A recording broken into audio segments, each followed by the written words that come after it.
YSR Telangana party అధ్యక్షురాలు YS Sharmila తన సోదరుడు ఏపీ ముఖ్యమంత్రి వైఎస్ జగన్ కలవనున్నారు. తన తల్లి విజయమ్మతో కలిసి తాడేపల్లిలోని వైఎస్ జగన్ నివాసానికి షర్మిల వెళ్లనున్నారు. కుటుంబ సభ్యులతో కలిసి ఇడుపులపాయకు వచ్చిన వైఎస్ షర్మిల మధ్యాహ్నం అక్కడ నుంచి తాడేపల్లికి రానున్నట్టు తెలుస్తోంది. వైఎస్ షర్మిల సీఎం జగన్ భేటీకి రాజకీయాలతో సంబంధం లేదని తెలుస్తోంది. షర్మిల కుమారుడు వైఎస్ రాజారెడ్డి వివాహానికి ముహూర్తం ఫిక్స్ అయింది. జనవరి 18న నిశ్చితార్థం, ఫిబ్రవరి 17న వివాహం జరగనుంది. ఈ శుభకార్యాలకు తన సోదరుడు జగన్ వదిన భారతిని స్వయంగా ఆహ్వానించేందుకు వైఎస్ షర్మిల తాడేపల్లికి వెళ్లనున్నారు.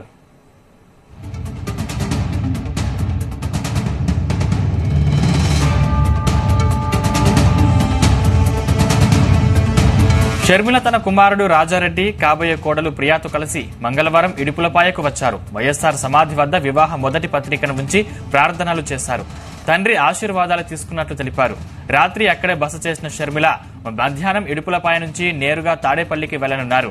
వైఎస్ జగన్, భారతి దంపతులకు వివాహ పత్రికను అందజేసిన అనంతరం గన్నవరం ఎయిర్పోర్ట్ నుంచి ఢిల్లీ బయలుదేరి వెళ్లనున్నట్టు తెలుస్తోంది. తెలుగు రాష్ట్రాల్లో ఇప్పుడు ఈ అంశం హాట్ టాపిక్ గా మారింది. వైఎస్ షర్మిల, జగన్ మధ్య దూరం పెరిగినట్లు వార్తలు వచ్చాయి.